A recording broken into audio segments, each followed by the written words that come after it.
많이 더우셨죠? 넌센스로 한번 시작해 볼까 합니다. 바나나가 웃으면 뭐라고 하신 줄 아십니까? 바나나가 웃으면 그림을 한번 보여주시면 좋겠습니다. 바나나 킥입니다. 그러면 바나나 우유가 웃으면 뭐죠? 여러분 알고 계시죠? 한 번만 더 보여주시겠습니까? 예, 빙그레입니다. 감사합니다.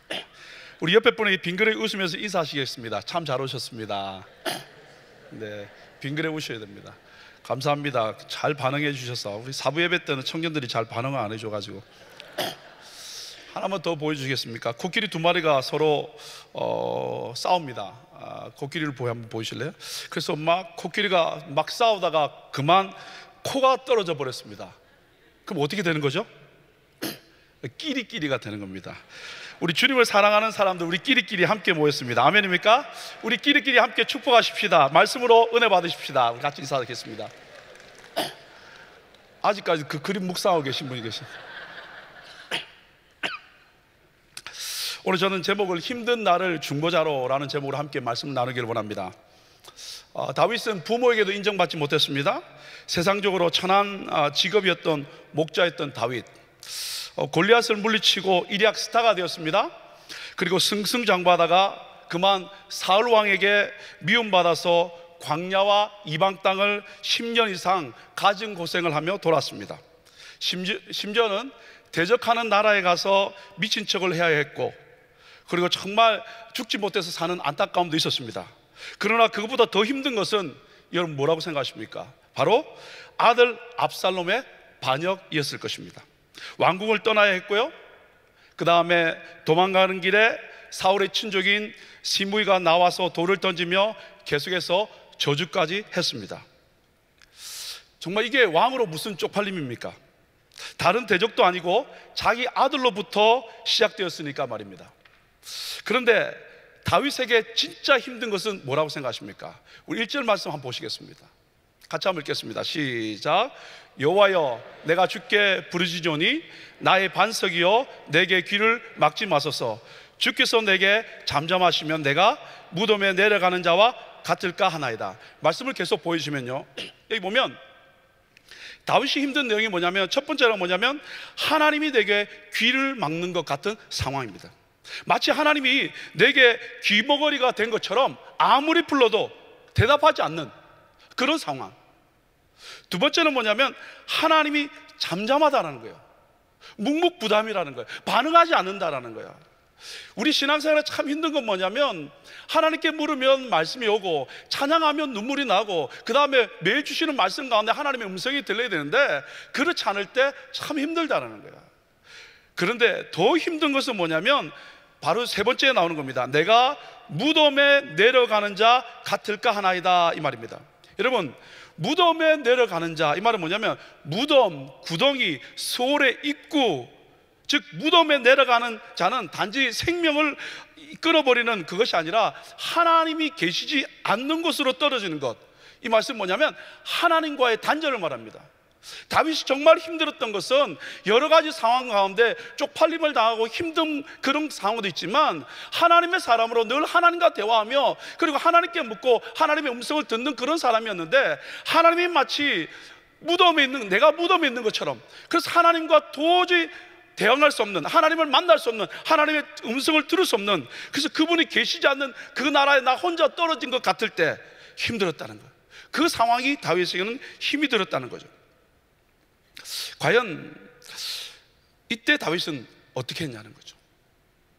여러 가지 어려움과 문제도 있지만 하나님이 응답하지 아니하고 하나님이 묵묵부답이고 하나님과 완전히 단절된 것 같은 그런 상황 가운데 하나님의 사람 다윗은 어떻게 반응했냐는 거예요. 여러분은 삶 가운데 엎친 데 덮친 격으로 어려움 당한 경험 있지 않습니까? 아니, 지금 여러분 삶 가운데 그런 누구에게도 표현하지 못하지만 가슴 아리하는 그런 부분 없으십니까? 오늘 이 말씀을 통하여 하나님의 사람이 정말 하나님의 음성이 들려지지 않은 것 같고, 그리고 하나님이 나를 향하여 얼굴을 향하지 않는 것 같고, 그래서 완전히 끊어진 것 같은 그런 상황에서도 어떻게 하나님의 사람이 하나님을 만나고 힘든 삶에서 중보자로 가게 됐는가 함께 나누기를 원합니다. 첫 번째, 다윗은 어떻게 했냐면 1절에도 나옵니다만은 내가 주께 부르짖었다라는 겁니다. 2절에도 나옵니다. 주께 부르짖을 때에. 또 2절 끝에는 뭐냐면 간구하는 소리를 들어주옵소서. 하나님 앞에 하나님의 사람이 힘들어질 때 한 것이 뭐냐면 부르짖었다는 거예요. 여러분, 미국 애리조나주의 한 농장에 강렬한 허리케인이 불어닥쳤습니다. 허리케인은 집과 농작물 뿐만 아니라 가축들까지 모두 다 날려버렸습니다. 농부는 절망해서 주저앉아 있었습니다. 근데 그때 무너진 닭장 속에서 벼슬이 찢기고 온몸이 만신창이가 된 수탉 한 마리가 비틀거리면서 걸어 나오는 겁니다. 그리고 이 수탉은 날개를 퍼덕이면서 무너지지 않는 그 담장 높은 곳에 올라가서 아침 햇살을 바라보면서 목청껏 소리를 지릅니다. 주여라고 그랬을까요? 꽃기호라는 거예요. 농부도 이 모습을 보고 용기를 얻었다는 거죠. 그래, 다시 일어나자. 나도 하늘을 향해 울고 있는 저 수탉처럼 다시 일어나자. 근데 여러분, 잿더미 속에서 수탉이 울 수 있었던 이유가 뭡니까? 하나님이 주신 본성 때문입니다. 마찬가지로 하나님께서 우리 그리스도인들에게 고난이 오면 하나님께 어떻게 울부짖도록 하는 본성을 주셨다는 거예요. 어려울 때일수록 성도들은 하나님께 부르짖어야 될 줄 믿습니다. 오늘 이 밤에 나온 한 분 한 분도 그냥 그렇게 살아가고 싶지 않았어. 이 밤에 하나님께 부르짖고 싶어서 나오신 줄 믿습니다. 아멘. 하나님께서 이렇게 부르짖을 때마다, 위기에 처할 때마다 부르짖는 우리 본성을 주시고, 그런 말미암아 이 본성을 찾을 때, 특별히 우리 은혜교회들은 본성이 아니라 이런 어려움과 힘든 삶 가운데 하나님께 부르짖는 야성이 일어날 줄 믿습니다. 힘들 때마다 울부짖게 하시고 그 가운데 포기하지 않고 주의 전원과 주의 얼굴을 구하는 믿음의 종들 되시기를 예수 이름으로 축복합니다. 자, 그러면 시편 130편은 이렇게 이야기합니다. 1절 말씀 같이 한번 읽겠습니다. 시작. 여호와여, 내가 깊은 곳에서 주께 부르짖었나이다. 깊은 곳이라는 것은 바닥에서부터. 여러분 많은 분들이 이렇게 이야기하지 않습니까? 바닥을 쳐봐야 된다. 맞습니다. 바닥을 칠 때 하나님의 사람들이 할 일이 있다면 다른 것을 구하지 않고 주님께 부르짖는 삶인 줄 믿습니다. 오늘 밤에 마음껏 부르짖기를 예수 이름으로 축복합니다. 한 10년 전인가요? 인도네시아를 갔는데, 인도네시아 선교지에, 제가 옛날에 선교던 교회에서 인도네시아에 우리가 선교를 하고 갔는데, 여러분 아시다시피 인도네시아는 거의 1억이나 되는 무슬림이 있지 않습니까? 야, 정말 똑바로 한번 기도 못 하더라고요. 그래서 우리 함께 모여가지고 파송하고 난 뒤 1년 만에 그 선교사님 부부를 만났는데, 같이 앉아서 울면서 예배를 드리는데 기도 똑바로 하지 못하고 손을 가리고 기도하는 거예요. 찬양하는데 손을 가리고 찬양하는 거예요. 그래서 하루 있다가 우리가 배를 타고 저 바닷가, 이 배를 타고 강을 지나서 한국 사람이 하는 그 큰 나무 회사가 있었습니다. 근데 그날따라 비가 억수같이 오는 겁니다. 그때 기타 치면서 마음껏 찬양하고, 그리고 라면까지 먹었습니다. 마음껏 찬양할 수 있는 것, 울부짖을 수 있는 것, 얼마나 축복인지 모릅니다. 이곳에서 마음껏 주의 얼굴을 향하여 울부짖을 수 있기를 예수 이름으로 축복합니다. 2절 말씀 다시 봅니다. 다 같이 있습니다. 시작. 주여, 내 소리를 들으시며 나의 부르짖는 소리에 귀를 기울이소서. 부르짖는 거예요. 자, 그런 하나님의 사람은 이렇게 할 수 있습니다. 하나님께 부르짖는 사람은 이렇게 할 수 있습니다. 130편 6절 말씀입니다. 같이 있습니다. 시작. 파수꾼이 아침을 기다림보다 내 영혼이 주를 더 기다리나니 참으로 파수꾼이 아침을 기다림보다 더도다. 하나님 앞에 내 영혼이 울부짖고 난 뒤에는 그분께 기다릴 수 있는 줄 믿습니다. 자, 그러면 누구를 향하여 이렇게 부르짖는 것입니까? 우리의 부르짖음의 대상이 누굽니까? 여러분 잘 아시는 히브리서 11장 6절 말씀 우리 같이 한번 선포하며 읽읍시다. 시작. 믿음이 없이는 하나님을 기쁘시게 하지 못하나니 하나님께 나아가는 자는 반드시 그가 계신 것과 또한 그가 자기를 찾는 자들에게 상 주시는 이심을 믿어야 할지니라. 저는 특별히 이 말씀 가운데 그가 계신 것과 라는 단어에 초점을 맞추고 싶습니다. 영어 속에 보면 that he exists라는 말이 나옵니다. 이 말을 현재형으로 사용하고 있습니다.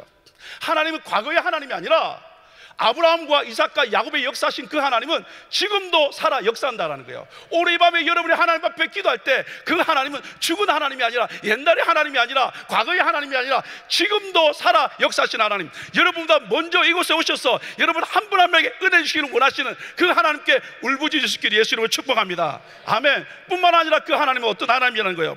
어쩔 수 없어서, 할 수 없어서 빼다가 주는 것이 아니라 찾는 자에게 상 주시는 하나님이라는 거예요. 오늘 밤에 부르짖기만 하면, 그분의 얼굴을 구하기만 한다면 하나님께서 어떻게 해요? 준비하시고 여러분에게 부어주신다는 거죠. 그 하나님께 마음껏 울부짖을 수 있게 예수 이름으로 축복합니다. 자, 그러면 오늘 본문에는 그 하나님을 어떻게 표현하고 있습니까? 1절에 보니까 나의 반석이신 여호와여 라고 되어 있습니다. 7절을 보니까 여호와는 나의 힘과 방패신이라고 되어 있습니다. 결국 여러분이 구하는 그 하나님은 지금도 살아있을 뿐만 아니라 우리의 반석이라는 거예요. 어떤 상황 가운데도 흔들리지 않는 분, 그리고 나의 힘이 된다는 거예요. 그리고 어떤 문제 가운데서 방패가 되어주신다는 거예요. 그 하나님이 오늘 우리와 함께 있음을 믿으시면 아멘 하십시다. 그 하나님께 마음껏 울부짖을 때 여러분의 속에 있는 것들이 표현되지고 표출되어짐으로 말미암아 정결케 되는 역사가 일어나길 예수 이름으로 축복합니다. 자, 그러면 어떻게 나아갈까요? 2절 말씀입니다. 같이 한번 읽어보겠습니다. 시작. 내가 주의 성소를 향하여 나의 손을 들고 주께 부르짖을 때 나의 간구하는 소리를 들으소서. 성소를 향하여 어떻게 해요? 손을 들고 합니다. 간절합니다. 소망합니다. 주님이 계신 곳입니다. 임재하는 곳입니다. 그래서 그분을 향하여, 다른 곳을 향하지 않고 그분을 향하여 손을 들고 기도하는 것입니다. 여러분, 그러고 보면 우리는 얼마나 행복한 사람인지 몰라요. 아멘. 왜냐하면 우리는 마음껏 울부짖을 수 있는 교회가 있지 않습니까? 언제든지 부르짖을 수 있는 예배와 집회와 모임이 제공됩니다. 여러분, 새벽 기도는 어떻습니까? 새벽마다 나와서 찬양 인도를 하면서 찬양할 수 있는 교회가 어느 교회가 있습니까? 매번, 그래도 매번 다른 분들이 오셔서 은혜 받을 수 있는 하나님의 말씀을 제공하지 않습니까? 그리고 교회 문이 잠긴 것도 아니요, 기도하는 사람이 없는 것도 아니요. 혼자 기도하면 얼마나 또 뻘쭘해요. 근데 기도하는 하나님의 사람도 있지 않습니다. 그리고 뜨거운 예배가, 집회가 계속해서 있다는 거예요. 그러니까 언제든지 어떤 상황에도 우리는 주님 앞에 나갈 수 있는 길이 활짝 열린 점 있습니다. 문제는 내가 마음만 열면 된다는 거예요. 주님 앞에 나오면 한 사람 한 사람은 주님이 만나 주신다는 거예요. 답답하고 풀리지 않는 어려움이 어디 있겠습니까?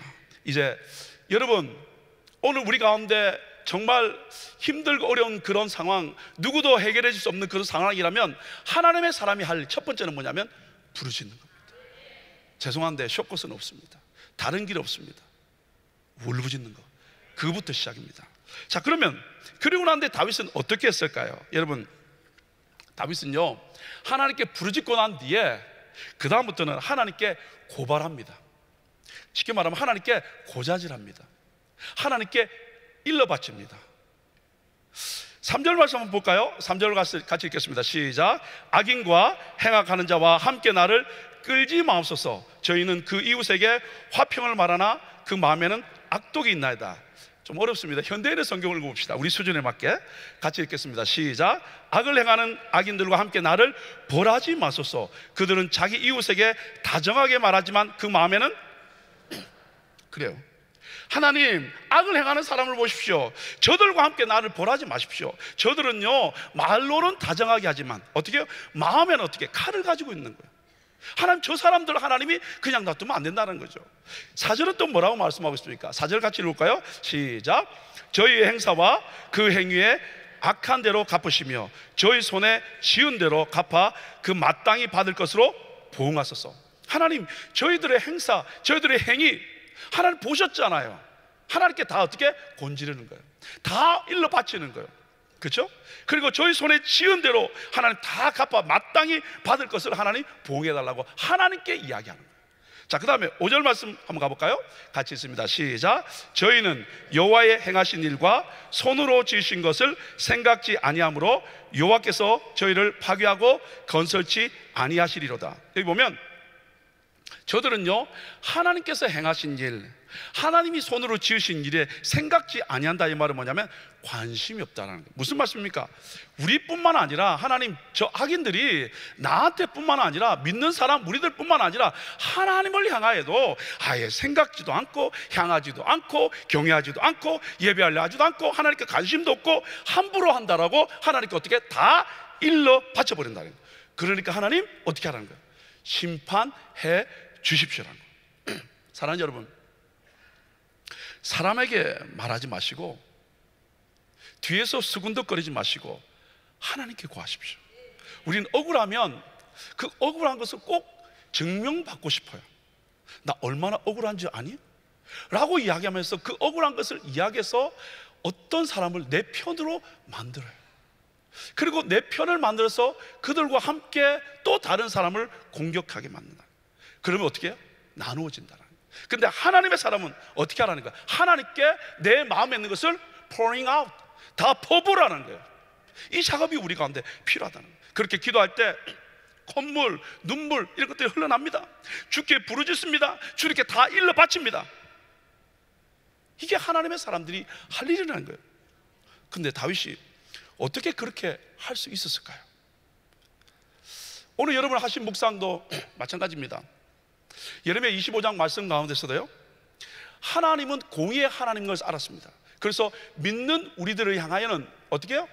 70년 만에 돌이킨다고 말씀하셨지만 믿지 않는 저들을 향하여 갈대아인들, 자기들이 힘이 센다고 이야기하면서 함부로 사는 저들을 향하여서는 하나님이 영원히 폐허로 만들어 버리겠다는 거예요. 결국 어떻게 해요? 오늘 하나님의 사람 다윗은 억울하지만 사람을 찾아가지 않냐고 하나님 앞에 내 마음을 표현할 수 있는 것은 하나님은 절대 죽으신 하나님이 아니고 그 하나님의 내 기도를 들으실 뿐만 아니라 공의를 행하시는 그 하나님 것을 알았기 때문에 어떻게 해요? 그는 하나님 앞에 나갈 수 있다는 거예요. 오늘 우리가 신앙생활 하면서 억울하고 힘들면 자꾸 사람을 찾아가는 이유가 뭘까요? 우리 하나님이 귀가 멀었다고 생각하지 않았습니까? 우리 하나님이 여러분을 사랑하지 않는다는 그런 생각 때문 아닙니까? 아니에요. 그 하나님 지금도 여러분 잘 아시는 것처럼 눈 시퍼렇게 살아계십니다. 뜨고 우리를 보고 계신다는 거예요. 그 하나님이 오늘 듣고 계신다는 거예요. 그래서 여러분 문제를 당하면, 어려움을 당하면 주의 전으로 나와서 주님 앞에 울부짖어야 될 줄 믿습니다. 왜? 모든 민족 가운데 하나님의 뜻을 행하시는 그런 분이신 줄 믿습니다. 그것 때문이라는 거예요. 자, 그러면 다윗은 이렇게 하고 난 뒤에 확신이 듭니다. 여러분 5절 말씀 같이 한번 읽어볼까요? 같이 있습니다. 5절 말씀 시작. 저희는 여호와의 행하신 일과 손으로 지으신 것을 생각지 아니하므로 여호와께서 저희를 파괴하고 건설치 아니하시리. 뭐라고요? 여기 보면 영어 성경에 보면 He will tear them down and never build them up again. 하나님께서 지금 어떻게 그들을 어떻게 박살내실 것이고 다시는 더 이상 그들을 세우지 않을 것이라고 이야기하고 있습니다. 그러니까 결국 지금 상황과 여건은 변하지 않았지만 하나님 앞에 내 뜻과 내 생각과 그것을 다 해놓고 나니까 그 다음에 내 마음속에 어떤 확신이 드냐면 상황과 여건은 변하지 않았고 대적은 여전히 존재하고 내 문제는 해결되지 않았지만 하나님이 그 일을 행하실 것이고 대적을 다시 세우지 않는 그런 것을 볼 거라고 그는 믿어진다는 거예요. 그러니까 여러분 6절에서 이렇게 고백할 수 있는 겁니다. 6절 같이 한번 읽어볼까요? 시작. 여호와를 찬송하며 내 간구하는 소리를 들으시며.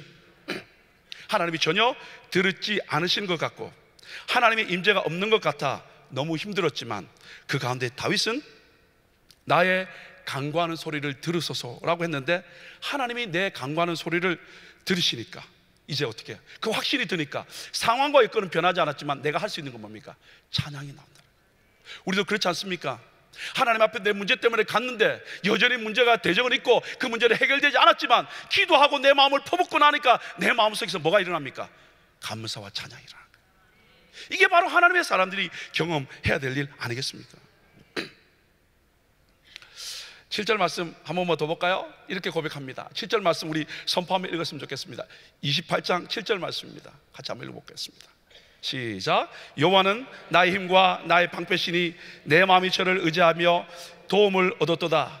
그러므로 내 마음이 크게 기뻐하며 내 노래로 저를 찬송하리로다. 여기 보면 저는 두 번 반복되는 내 마음 이거예요. 이렇게 기도하는데, 이렇게 기도하고 하나님께 울부짖고 사람을 찾아가지 말라고 이렇게 표현합니다. 그럼 많은 분들이 이렇게 반응합니다. 목사님, 머리로는, 지식적으로는 알겠는데요, 이게 안 움직여요.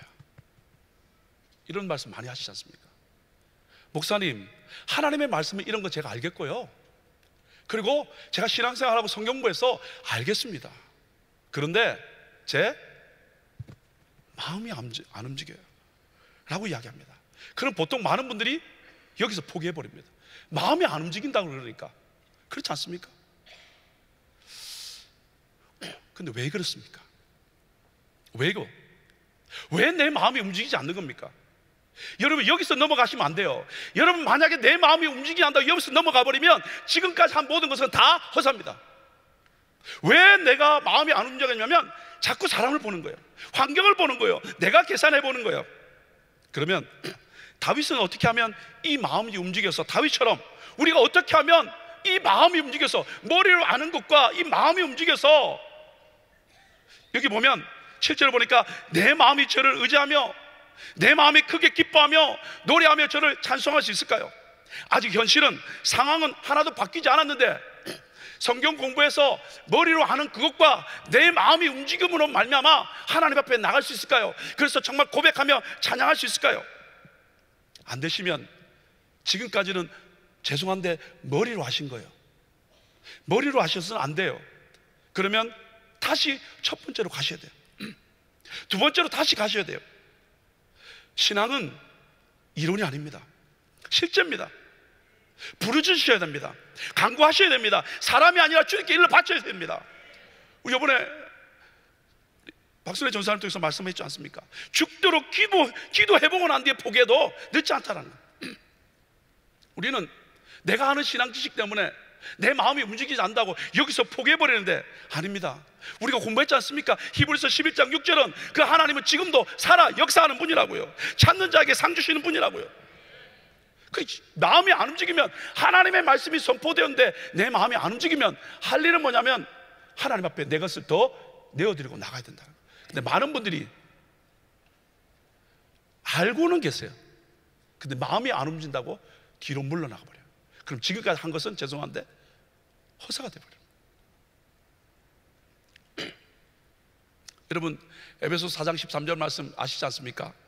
같이 한번 읽어볼까요? 시작. 우리가 다 하나님의 아들을 믿는 것과 아는 일에 하나가 되어 온전한 사람을 이루어 그리스도의 장성한 분량이 충만한 데까지 뭐죠? 믿는 것과, 여러분, 믿는 것과 지식적으로 아는 것과 뭐죠? 믿는 것과 아는 것이 뭐가 돼요? 하나가 되야 된다. 근데 우리는 아는 것은 알아요. 근데 믿는 것은 안 되는 거예요. 지식적으로만 아는 거예요. 근데 어떻게 믿는 것과 아는 것이 하나가 되어져야 된다는 거예요. 하나님의 말씀이 선포되시면 내가 안 믿어져도 하나님 앞에 나아가야 된다는 거예요. 그러면 어떻게 되냐면 이 말씀에 순종해버리면 그리스도의 장성한 분량이 충만한 데까지 간다는 거예요. 머리 대신 예수 그리스도까지 자라간다는 거예요. 반대로 말씀드리면, 배웠는데 머리로는 되는데 안 된다고 돌아가면 어떻게 해요? 다시 시작해요. 오늘 예배를 통하여 우리의 머리와 가슴이 주님 안에서 하나 될 수 있기를 예수 이름으로 축복합니다. 이때 내 마음이 저를 의지하여 도움을 얻게 되었다라고, 그래서 이제는 내 마음이 크게 기뻐하며 노래하며 그분을 찬송하게 되었다라고 하시기를 예수 이름으로 축복합니다. 문제 가운데 답답하고 앞이 보이지 않을 때 주께 나와 하나님께 울부짖고 마음이 응어리지고 내 속에 쌓여있는 울분 주님께 다 퍼붓고 나면 이제 여러분의 고백입니다. 내 마음이 평안과 기쁨을 주심으로 이제 우리 가운데 나타나는 현상이 있습니다. 그분을 찬양하기 시작합니다. 오늘 예배를 통하여 주의 전에 나왔지 않습니까? 마음껏 울부짖읍시다. 그래서 주님의 기쁨과 평강이 여러분 가운데 회복될 수 있기를 예수 이름으로 축복합니다. 그래서 이전에 나갈 때는 감사하며 찬양하며 고백하며 나갈 수 있는 한 분 한 분 다 되시기를 예수 이름으로 축복합니다. 자, 그러면 첫 번째와 두 번째는 뭐냐면, 문제 가운데 하나님의 얼굴을 향하지 않고 묵묵부답일 때 마치 하나님과 단절된 상황 가운데서 그는 울부짖자 그리고 하나님 앞에 다 고하자고 이야기했습니다. 그래서 하나님 걸 찬양하고 고백하게 되었습니다. 그런데요, 하나님을 경험한 사람은 여기서 끝나지 않아요. 그냥 감사하고 찬양하고 좋습니다라고 끝나지 않습니다. 오늘 8절과 9절 말씀을 우리 같이 한번 읽어보겠습니다. 8절과 9절 말씀 같이 읽습니다. 시작. 여호와는 저희의 힘이시요 그 기름 부음 받은 자의 구원의 산성이시로다. 9절 말씀 시작. 주의 백성을 구원하시며 주의 산업에 복을 주시고 또 저희의 목자가 되사 영원토록 드십소서. 세 번역으로 우리 한번 읽어보도록 하겠습니다. 좀 쉽게. 8절 같이 읽습니다. 시작. 주님은 주님의 백성에게 힘이 되시며 기름 부어 세우신 왕에게 구원의 요새이십니다. 9절 말씀 시작. 주님의 백성을 구원하여 주십시오. 주님의 소유인 이 백성에게 복을 내려 주십시오. 영원토록 그들의 목자가 되시어 그들을 보살펴 주십시오. 여러분, 뭐죠?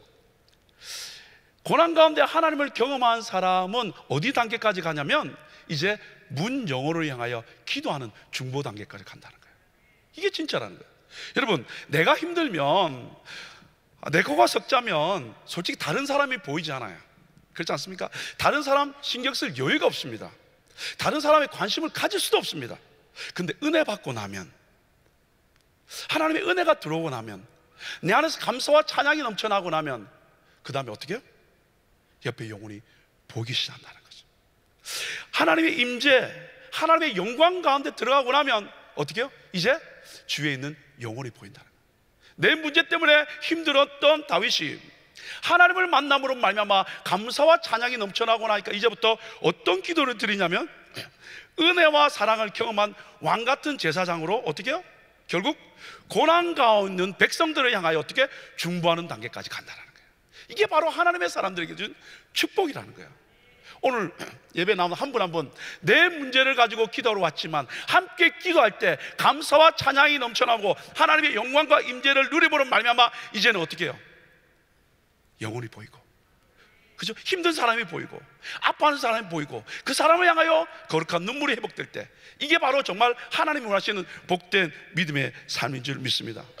우리 주님도 겟세마네 동산에서 우리 하나님 아무 응답 없으셨습니다.